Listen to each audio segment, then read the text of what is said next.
What's up, guys? Welcome to the Stat Street Sports channel. Let's get right into it. I want to do a video today on my biggest loser from the NBA draft last night. Let's talk about it. Now, first things first, I am not a fan of these teams that are going to be mentioned. Well, it was going to be one team, really. It was two, but I kind of changed my mind in the last second. But I'm not a fan of neither one of these teams, right? So, the first one that was on the list, but I took them off, was the Spurs. You know, the Spurs really irritate me. They picked the guy from Baylor last night who has the max of being a rotational guy. He's not gonna be if he is a starter, he's gonna be a glue guy. He's not gonna be nothing crazy, nothing special. The rumor is they're trying to trade Murray. If the Hawks try to get him. They still might get him. You know, they missed out this past time, but another team or the Hawks might get Murray. You know, they have Keldon Johnson. They have pieces around them. They're not that bad. The Spurs aren't. They're not that bad. So I'm confused on why you're going with that prospect there. You could have had any guy you wanted to around that pick. I believe, if I'm not mistaken, Jalen Duren was on the board still. Mark Williams was Sharp on the board still.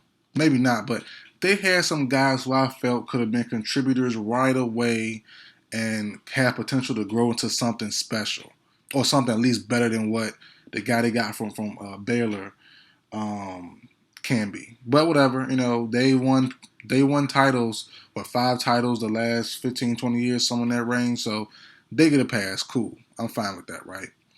But on to the main meat and potatoes of the video, and my biggest frustration, the New York Knicks. Oh boy. I did a prediction video a couple days before the draft, maybe Tuesday, about Jaden Ivey going to the Knicks. They didn't get him, which is fine. There were reports that the Kings and Pistons received calls from rival teams, quote unquote rival teams. I don't know who they were. No teams' names were released. I would hope the Knicks were in that list, but both teams held fast in their picks. The Kings at 4 pick the guy from Iowa, the forward, and the Pistons pick Ivy, right? But man, the Knicks are clearing cap space. They're making trades to land a big fish in free agency by the name of Jalen Brunson. They're gonna pay little Jalen Brunson, with no disrespect. We're the same size, so NBA standards, he is small. You know, me and him are the same height. I'm a lot bigger than him weight wise. You know, about probably about 100 pounds, but height wise, we're the same height. So Jalen Brunson is going to get $100 million from somebody, whether the Mavs, Wizards, Knicks. But the Knicks are clearing up space to go for either Jalen Brunson, what's the guy name? D'Angelo Russell, or Malcolm Brogdon, or someone else, which is not going to be a star player. Malcolm Brogdon is a no. If they trade for him, bruh, Knicks fans need to riot.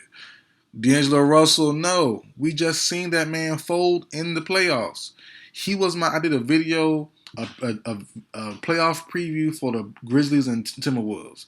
I knew there would be a good series. And my key to the Timberwolves winning, which I thought they would in 6 or 7, I forgot which one it was, I had Russell being the key piece, being the key call.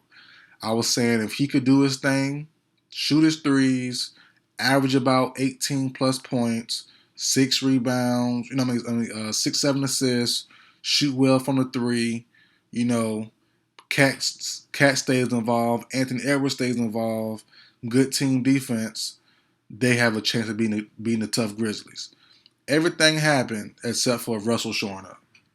Ant played well, Cat played well, good team D was well. It was cool, but it was a good battle. But Russell did not show up at all. Maybe one game, maybe. If I'm not, it's been so long ago now, I kind of forgot. But Russell didn't show up at all. During that series. So you're gonna trade for Russell potentially? No. And then Jalen Brunson, who had a breakout season, especially in the playoffs while Luka was hurt. No, he's not a game changer. The Knicks really be irritating me, man. And the Ivy move to me had to happen. If not him, then Sharp. And it is not about. It's about getting a guy, but it's not about the guy panning out. You know what I'm saying? Like if the Knicks got Ivy or a Sharp and it didn't pan out, I'm cool with that as long as you try. Teams like the Knicks, like the Spurs as well, they're not trying to win. They're doing dumb moves. Why would you get Jalen? Why? Who in their right mind that watches basketball say, "Hey, I'm gonna make Jalen Brunson my star point guard, my starting point guard." And $100 million worth of money, you're gonna be the star. You dang well be the star. So it's potentially Brunson, RJ, and Julius. Jeez Louise. Potentially D'Angelo Russell, RJ, and Julius, or Malcolm Brogdon, RJ, and Julius, or someone else in between somewhere. That's still not gonna be a fringe star type of player. None of those three guys mentioned, or anyone that they can get, in my personal opinion, will be a fringe star. So they're gonna get just a random, not random. They're gonna get a decent, maybe slightly above decent point guard, 100 million potentially, to run a team that's gonna go nowhere.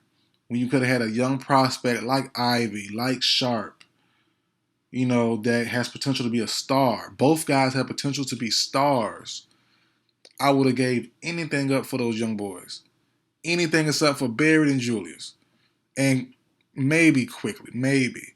But Toppin can definitely go, to me personally. As I'm not a Knicks fan, but I watched them most of the year, didn't see nothing crazy. Toppin can go quickly, maybe.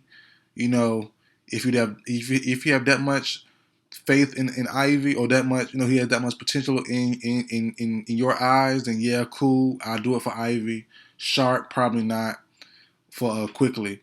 But yeah, like, you have pieces to give, and it might not have been strong. I know some people were saying the Knicks didn't have enough to really give unless they put RJ or Julius up.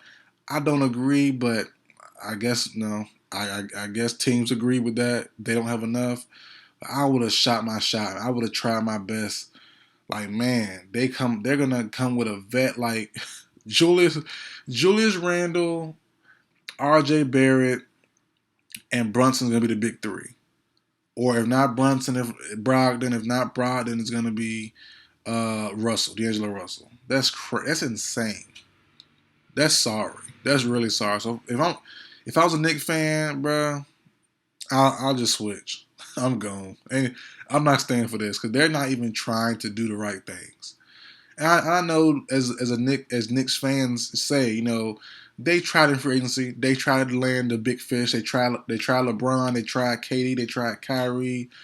Nothing worked. They got Melo, via trade a long time ago now, but they tried to get Wade and Bosh. Nothing worked. I get it.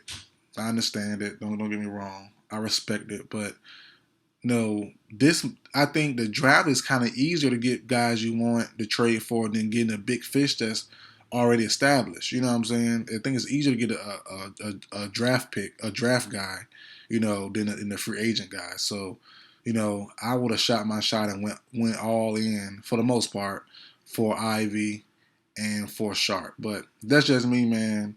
I know Knicks fans got to be frustrated, but man, oh man. Yeah, I don't get it, man. I don't get it. But it is what it is. That's it for the video, guys. Like, share, comment, subscribe. I will see you guys next time.